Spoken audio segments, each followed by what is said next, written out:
Means financial market की two types, that is money market and capital market. Money market की बात करें तो money market means short term finance requirements की जब हमें जरूरत पड़ती है वो हम मनी मार्केट से डील करते हैं, मींस जिनका maturity period less than 1 year होता है। और कैपिटल मार्केट अभी हम करेंगे, capital market long term funds के लिए होती है और जिनकी डीलिंग हम कह सकते हैं या मेच्योरिटी पीरियड कह सकते हैं मोर देन 1 ईयर स्टार्ट होता है। फिर हमने मनी मार्केट इंस्ट्रूमेंट्स पढ़े थे, treasury bills, second commercial bills, call money, certificate of deposits and commercial bill. मैं थोड़ा सा रिव्यू दे देती हूँ। ट्रेजरी बिल्स में हमने पढ़ा था ये प्रॉमिसरी नोट्स होते हैं which is issued by reserve bank of India on the behalf of central bank. Treasury bills जो होते हैं ये 14 to 364 डेज के होते हैं। They are also known as zero coupon bonds and they are issued at the price less than par value and redeem at par value. Means अगर आपने 1 लाख के लेने हैं तो आप 96,000 पे कर देंगे और बाद में आपको 1 लाख मिल जाएगा, मतलब पार वैल्यू से कम पे आपको इश्यू होंगे, पर जब रिडीम होंगे लेने की बारी आएगी तो आपको पार वैल्यू पे ही मिलेंगे। और इनके मल्टीपल्स जो होते हैं, मतलब ये किस पे दिए जाते हैं, मल्टीपल्स ऑफ 25,000 मीन्स 25,000, 50,000, 75,000, मतलब जिनके पीछे जीरो आए ऐसे 3-3, तो उस मल्टीपल्स पे ये देते हैं। नेक्स्ट आ जाता है commercial paper. They are also the short term promissory notes, ठीक है, जो एंडोर्स होते हैं एंड डिलीवरी होते हैं ऑन दी मेच्योरिटी पीरियड। ये ज्यादातर इशूड होते हैं डिस्काउंट पे और रिडीम होते हैं पार पे। इनका जो इशू करने का मेन फोकस है कमर्शियल पेपर का वो है to meet the working capital requirements या सीजनल कैपिटल या as bridge financing. Bridge financing की हमने बात की थी कि ब्रिज यहाँ बोला है एक पुल सा पार करना है, ठीक है ना, हमने कुछ बनाना है, उसका अभी बेचने का जो सेल करने का टाइम पीरियड है वो काफी दूर है, लेट है, तो इतने टाइम तक हम रोक के रखेंगे तो पैसा ब्लॉक हो जाएगा। तो उस रिक्वायरमेंट्स को पूरा करने के लिए, उस टाइम पीरियड को पूरा करने के लिए हम अपनी सीजनल कैपिटल को पूरा करने के लिए कमर्शियल पेपर को इशूड करते हैं। ब्रिज फाइनेंसिंग हमने बताया था जो फ्लोटेशन कॉस्ट होती है उसे पूरा करने के लिए हम कमर्शियल पेपर्स लेते हैं। अब फ्लोटेशन कॉस्ट क्या है, ब्रोकरेज, कमीशन, एडवर्टाइजिंग, जो ये खर्चे हो जाते हैं छोटे छोटे, इनको पूरा करने। नेक्स्ट कॉल मनी था, ये भी शॉर्ट टर्म फाइनेंस है। कॉल मनी की बात करें तो इनका मेन पर्पस है इंटर बैंक ट्रांजेक्शन्स। ये याद रखना है, आपस में बैंक में एक मिनिमम जो है कैश रिजर्व रेशियो रखना पड़ता है, अगर उससे कम हो जाए तो आपको रिजर्व बैंक से पैसा लेना पड़ता है। तो हर कमर्शियल बैंक को कहा जाता है कि अपने पास मिनिमम पैसा, मिनिमम रिजर्व रेशियो में रखो। और अगर किसी बैंक के पास एक्सेस कैश है तो वो दूसरे बैंक को दे देता है, वो बोरो कर सकता है दूसरा बैंक उससे, ठीक है ना, मतलब जिसके पास शॉर्टेज थी। और जो इंटरेस्ट पेड होता है वो कॉल रेट होता है, और ये कॉल रेट जो है हर रोज चेंज हो सकता है, आर्ली बेसिस पे भी, डेली बेसिस पे भी। फिर हमने किया CD, certificate of deposits. They are also the unsecured negotiable instruments, they are issued by commercial banks. इनका मेच्योरिटी पीरियड भी 91 to 364 डेज है।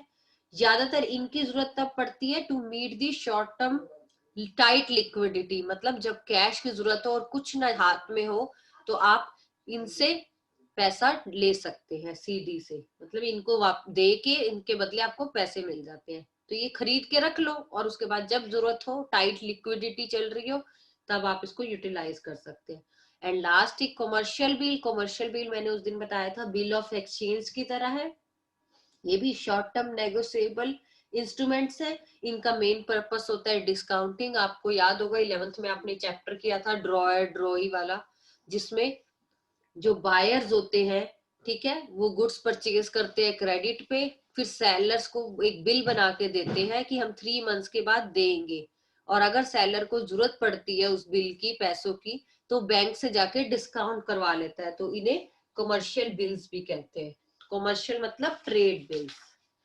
नेक्स्ट आ जाते हैं हम अपने टॉपिक पे, कैपिटल मार्केट। हमने मनी मार्केट का उतना ही टॉपिक है उस चैप्टर में, इस चैप्टर में मींस क्योंकि चैप्टर का नाम फाइनेंशियल मार्केट है, इसकी 2 टाइप्स है, तो अगर मनी मार्केट का टॉपिक देखें तो सिर्फ उतना ही टॉपिक है, 5 आपको बिल्स याद रखने। अब आ जाते हैं कैपिटल मार्केट। कैपिटल मार्केट अभी हमने बताया, it is a network of organisations, institutions और इंस्ट्रूमेंट्स विच मीट दी, वो शॉर्ट टर्म था, ये मीडियम और long term financial requirement of business है। मींस वहां पर जो शॉर्ट टर्म फंड्स रेज होते थे वो मनी मार्केट में आ जाएंगे, जहां मीडियम या लॉन्ग टर्म फंड्स की रिक्वायरमेंट होगी वहां हम कैपिटल मार्केट में आ जाएंगे। और ये किसके थ्रू फंड्स रेज होंगे? थ्रू डेब्ट एंड इक्विटी के थ्रू। अगर अब हम फीचर्स की बात करें, ठीक है, कैपिटल मार्केट की, जो कैपिटल मार्केट है ये क्या करते हैं, ये हमें प्रोवाइड करवाते हैं लोन्स, ठीक है, जो भी इंडस्ट्रियल और कमर्शियल एंटरप्राइजेस होते हैं उनको फंड्स अरेंज करवा के देते हैं। ये फंड्स कहाँ से आते हैं? याद होगा हमने अभी स्टार्टिंग में पढ़ा था, जो सेविंग्स होती है उसको हम इकट्ठा करते हैं, वही सेविंग्स जो है प्रोडक्टिव यूज में लगाई जाती है, उस प्रोडक्टिव यूज से कहीं ना कहीं ग्रोथ और डेवलपमेंट होती है इकोनॉमी में, वही पैसा आप कह सकते हो शेयर्स और डिवेंचर्स में डील होता है। तो कैपिटल मार्केट का आइडियल वो क्या है, मेन मोटिव क्या होता है, मुझे फंड्स रेज करने हैं, मुझे लोन लेना है, तो ऑब्वियस है मैं वहां लूंगी जहां मुझे रीजनेबल कॉस्ट में मिलेंगी, ठीक है ना। कोई मुझे एक 10% पे लोन दे रहा है और एक मेरे को 12% पे दे रहा है, तो ऑब्वियस है जिस पे कम रेट ऑफ इंटरेस्ट होगा मैं वहां लूंगी। तो कहीं ना कहीं हमारी जो सेविंग्स है उनको हम प्रोडक्टिव यूज में लगाते हैं इकोनॉमी में, और वही कैपिटल मार्केट किनको हेल्प करती है, जैसे बैंक्स हो गया, कमर्शियल बैंक्स हो गया, स्टॉक एक्सचेंज, मतलब ये सबसे चलता है। तो अगर बात करें हम कैपिटल मार्केट की तो इसके 2 कंपोनेंट्स हैं, first is primary market, second is secondary market, ठीक है ना।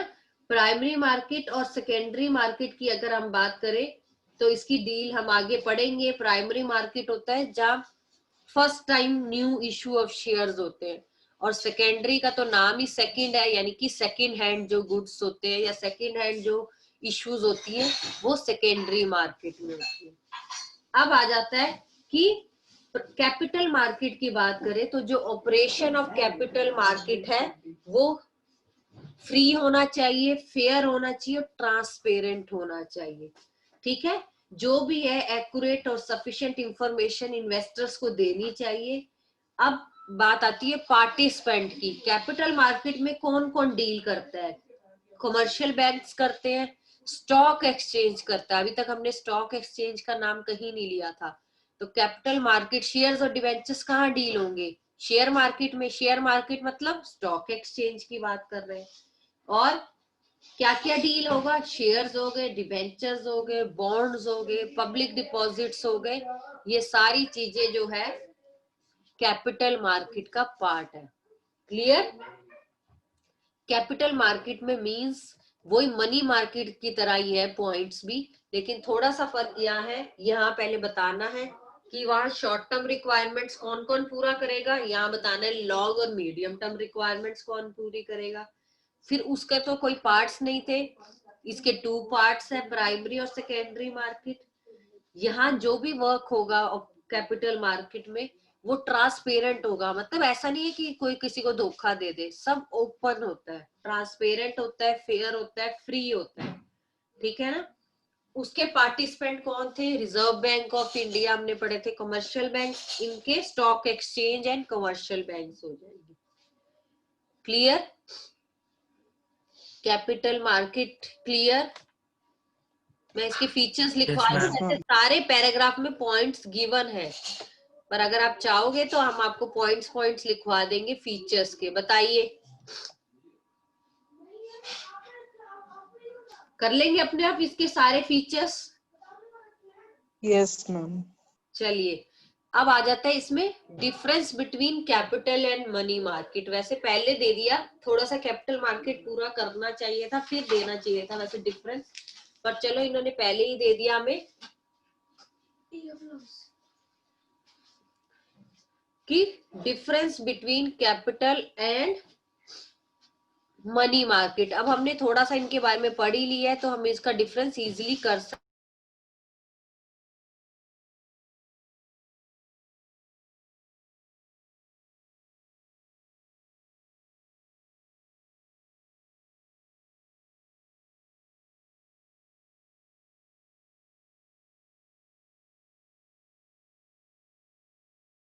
चलिए डिफरेंस करते हैं। फर्स्ट डिफरेंस है on the basis of participant. Participant की बात अगर हम करें, पार्टिसिपेंट कौन होते हैं, कौन कौन इनको हेल्प करते हैं या इश्यू करते हैं। अगर अभी हमने दोनों थोड़े थोड़े पढ़ लिए, कैपिटल मार्केट की भी मेन हमने फीचर्स पढ़ लिए, तो बताइए पार्टिसिपेंट कौन होंगे। मनी मार्केट में मैंने लिखवाए थे RBI, commercial banks, state governments, mutual fund companies, non banking finance companies, ये हमने सारे नाम लिखे थे। जबकि कैपिटल मार्केट में मैंने क्या बताया, कैपिटल मार्केट में अभी हमने बताया कमर्शियल बैंक्स और स्टॉक एक्सचेंजेस, ठीक है। कोई इंडिविजुअल भी हो सकता है या इन्वेस्टर्स भी हो सकते हैं इनके पार्टिसिपेंट्स। फिर आ जाते हैं इंस्ट्रूमेंट्स, मतलब financial instruments. Main financial instruments की बात करें, मनी मार्केट के कौन कौन से इंस्ट्रूमेंट्स हैं, अभी सारे पढ़े हमने 5 के 5। Treasury bills, trade bills, commercial paper, CD, certificate of deposits. जबकि कैपिटल मार्केट में हम किस किस की स्टडी करेंगे, equity shares, preference shares, debentures, bonds. Clear. अब आ जाते हैं इन्वेस्टमेंट आउटले पे, कितना इन्वेस्टमेंट लगेगा मनी मार्केट में, बताइए। मनी मार्केट में ज्यादा इन्वेस्टमेंट लगता है या कैपिटल मार्केट में, कौन बताएगा इन्वेस्टमेंट आउटले। कैपिटल में। ना, यहाँ ऑपोजिट है, बताती हूँ क्यों। देखिए, अगर इन्वेस्टमेंट आउटले का मतलब है पैसा किस में ज्यादा लगा के करना पड़ेगा शुरू, तो अगर आप देखें तो money market requires huge investment, जबकि capital market require less investment outlay. क्यों? क्योंकि अभी हमने बताया था जो मनी मार्केट्स होते हैं उसमें क्या होते हैं, मल्टीपल्स ऑफ 1000, जैसे 25,000, 50,000। जो कमर्शियल पेपर होते हैं वो तो कई कई बार 5-5 लाख के होते हैं। जबकि कैपिटल शेयर्स कितने का होता है, आपने शेयर्स का चैप्टर कर लिया, बताओ शेयर्स के चैप्टर में कितने क्वेश्चंस किए होंगे। शेयर वैल्यू कितनी होती है, 10 रुपए, 20 रुपए, 50 रुपए या 100 रुपीज। इतना ही पढ़ा है ना, शेयर्स में पढ़ा है ना ये अभी तुमने, जहाँ वो Yes, yes ma'am. Application, allotment, first call, second call पढ़ा है ना, ये फाइनल कॉल। वो 10 रुपीज होगी, 20 रुपीज होगी हर क्वेश्चन में, 50 होगी या 100 होगी ज्यादा से ज्यादा। तो पार वैल्यू और जो फेस वैल्यू कह सकते हैं कैपिटल मार्केट में जो इन्वेस्टमेंट की है, जिसने इन्वेस्ट करना है, वो कम होती है, मल्टीपल्स ऑफ 10 होती है या 100 होती है ज्यादा से ज्यादा। जबकि यहाँ पर 25,000, 50,000, कमर्शियल पेपर की जैसे मैंने अभी बात बताई वो तो 5 लाख तक चला जाता है। तो इन्वेस्टमेंट आउटले देखे तो मनी मार्केट का ज्यादा है, ठीक है, ह्यूज इन्वेस्टमेंट है। अब ड्यूरेशन की बात करते हैं या मेच्योरिटी पीरियड की बात करते हैं तो वो लेस देन 1 ईयर है। अभी हमने पढ़ा था ना, मतलब 365 डेज तक है, और जबकि वो मोर देन 1 ईयर है ड्यूरेशन कैपिटल मार्केट की। लिक्विडिटी की बात करते हैं, इनमें से लिक्विडिटी होता है जो जल्दी से जल्दी बिक जाए और कैश मिल जाए। बताइए कैपिटल मार्केट लिक्विडिटी है या मनी मार्केट, हाईली लिक्विड कौन है, money. Money market. Money market जो इंस्ट्रूमेंट्स हैं दे आर हाईली लिक्विड। क्यों? क्योंकि ये हमेशा रेडी रहते हैं, क्योंकि हमने इनको डिस्काउंट पे खरीदा होता है। कभी भी वो टाइम पीरियड थोड़ा सा देखना पड़ता है, ये नहीं कि आज लिए और कल ही जाके उसको बेचने शुरू हो जाओ, मुझे तो पैसे चाहिए, नहीं, मतलब इतनी जल्दी भी नहीं। एक टाइम पीरियड होता है 15 दिन से 90 डेज के बीच में, ऐसा कुछ होता है। तो ये हाईली लिक्विड है क्योंकि इनकी हमेशा रेडीमेड रहते हैं सेल और परचेज करने में। जबकि कैपिटल मार्केट जो है वो लेस लिक्विड है क्योंकि ये स्टॉक एक्सचेंज के थ्रू होता है, वैल्यू देखनी पड़ती है और तब सेल होते हैं। ऐसा नहीं है कि ये कभी नहीं होंगे, ये भी होते हैं, लेकिन उनकी तरह नहीं होते।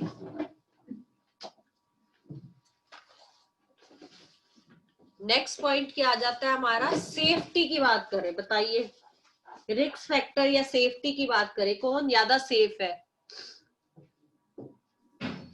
Money market. मनी मार्केट जो है उसमें ज्यादा सेफ्टी है। क्यों? क्योंकि ये शॉर्ट ड्यूरेशन के हैं। एक तो टाइम जितना लंबा होता है उतना ही डर बना रहता है, पता है ये तो 1 साल के अंदर अंदर मिल ही जाने हैं। तो ये सेफ है क्योंकि शॉर्ट ड्यूरेशन के है। और हम मानते हैं ये ज्यादातर उन्हीं को इशू होते हैं या उन्हीं से मिलते हैं जिनकी फाइनेंशियल पोजीशन जो होती है या फाइनेंशियल साउंडनेस, या हम कह सकते हैं जिनकी क्रेडिट वर्दीनेस, हमने वो पॉइंट भी कई बार पढ़ा था, क्रेडिट वर्दीनेस पे मिलते हैं। जबकि कैपिटल मार्केट की अगर हम बात करें, एक तो इनका टाइम पीरियड बहुत लंबा है, रिटर्न भी देखने पड़ेंगे। आपने शेयर्स का चैप्टर पढ़ा ही है, कितना पढ़ लिया। डिविडेंड कब रिसीव होते हैं, इक्विटी वालों को तो पता नहीं कब होते हैं, प्रेफरेंस वालों को तो फिर चलो मिल जाते हैं, इक्विटी वालों को तो तभी मिलते हैं जब वाइंडिंग अप होती है।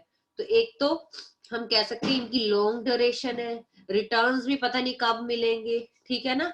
फिर रीपेमेंट भी पता नहीं कब मिलेगी, जैसे डिबेंचर्स ही है, चलो इंटरेस्ट तो मिल जाएगा, पता नहीं कंपनी रीपे भी कर पाएगी या नहीं कर पाएगी अपने लोन्स को। तो कहीं ना कहीं सेफ्टी के पॉइंट ऑफ व्यू से देखें तो ये ज्यादा सिक्योर है मनी मार्केट। नेक्स्ट आ जाता है एक्सपेक्टेड रिटर्न्स। 7th पॉइंट आ जाता है रिटर्न्स की बात करो, वापस क्या मिलेगा, किसमें ज्यादा फायदा है? जब रेट ऑफ रिटर्न की बात करते हैं, पैसा किसमें ज्यादा मिलेगा? कैपिटल में। कैपिटल में। क्यों? क्योंकि इसमें ज्यादा फायदा नहीं है। ये देखो, ये हमने 96,000 के मान लो खरीदे, मिलेगा क्या? 1 लाख, यानी कि सिर्फ 4,000 रुपए का ही तो फायदा मिल रहा है। जबकि वो कैपिटल मार्केट में जब शेयर्स में करते हो तो आप लाखों में प्रॉफिट्स कमा लेते हो कई बार। वो अलग बात है शेयर की कैसी डीलिंग चल रही है। तो अगर पॉसिबिलिटी ऑफ अर्निंग्स कहे, मतलब रेट ऑफ रिटर्न कहे, तो कैपिटल मार्केट में हायर रेट ऑफ रिटर्न्स मिलते हैं in the year of prosperity. मतलब जैसे जैसे कंपनी ग्रो करेगी, बढ़ेगी आगे, तो प्रॉफिट्स बढ़ते ही हैं, डिविडेंड हायर मिलते हैं, कई बार बोनस भी मिलता है शेयर्स पे। लेकिन मनी मार्केट में रेट ऑफ रिटर्न बड़ा ही लेस है, ठीक है ना। एक बात याद रखनी है, जो मनी मार्केट होते हैं, हमने फाइनेंशियल मार्केट की डेफिनेशन में 2 वर्ड पढ़े थे, क्रिएट और एक्सचेंज। मैंने बार बार आपको उस दिन भी बता रही थी, मनी मार्केट जो है वो फंड्स क्रिएट करती है, ये एक पॉइंट आप लिख सकते हो। जबकि कैपिटल मार्केट जो है वो एक्सचेंज करती है फंड्स को। क्लियर है? Money market create the funds, capital market exchange the funds.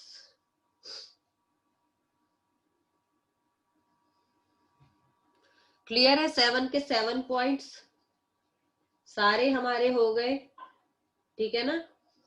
Yes ma'am. Investment भी हो गया, लिक्विडिटी की बात भी हो गई, रिटर्न्स की बात भी हो गई, फाइनेंशियल इंस्ट्रूमेंट्स भी हमने बता दिए, ठीक है ना। मनी मार्केट में ट्रेजरी बिल होता है, कमर्शियल बिल्स होता है, जबकि उसमें शेयर्स, प्रेफरेंस शेयर्स, डिबेंचर्स होते हैं। पार्टिसिपेंट की भी बात हो गई, ठीक है ना। उनका मेच्योरिटी पीरियड भी हो गया, less than 1 year, more than 1 year.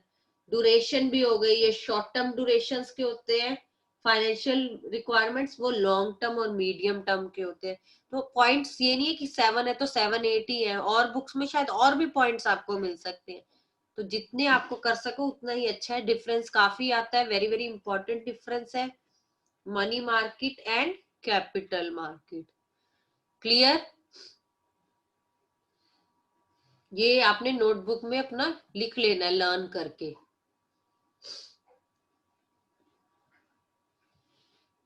अब इनका जो डिफरेंस आता है वो कई बार आपको इस बेसिस पे भी आ जाता है, मनी मार्केट और कैपिटल मार्केट का डिफरेंस बताओ on the basis of returns या on the basis of liquidity. तो उन्होंने नाम दिया है, आपने बस उस पर डिफरेंस बताना है, ठीक है ना।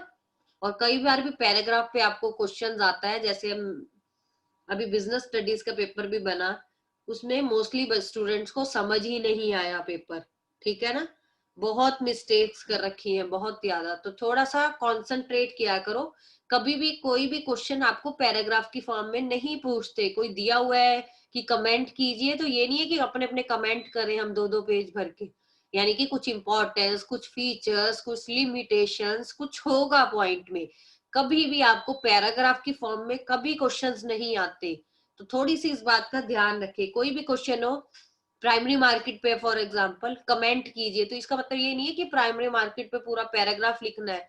खासकर 4, 5 या 6 मार्क्स के जो क्वेश्चंस होते हैं, यानी कि इसमें कुछ ना कुछ इंपॉर्टेंस, कुछ ना कुछ लिमिटेशंस पूछी होंगी। तो हमेशा पॉइंट्स को प्रेफरेंस दे कि पॉइंट्स में हमें उसे बताना है। नेक्स्ट आ जाता है प्राइमरी मार्केट। हमने बोला कैपिटल मार्केट जो है उसके 2 कंपोनेंट्स हैं, primary market and secondary market.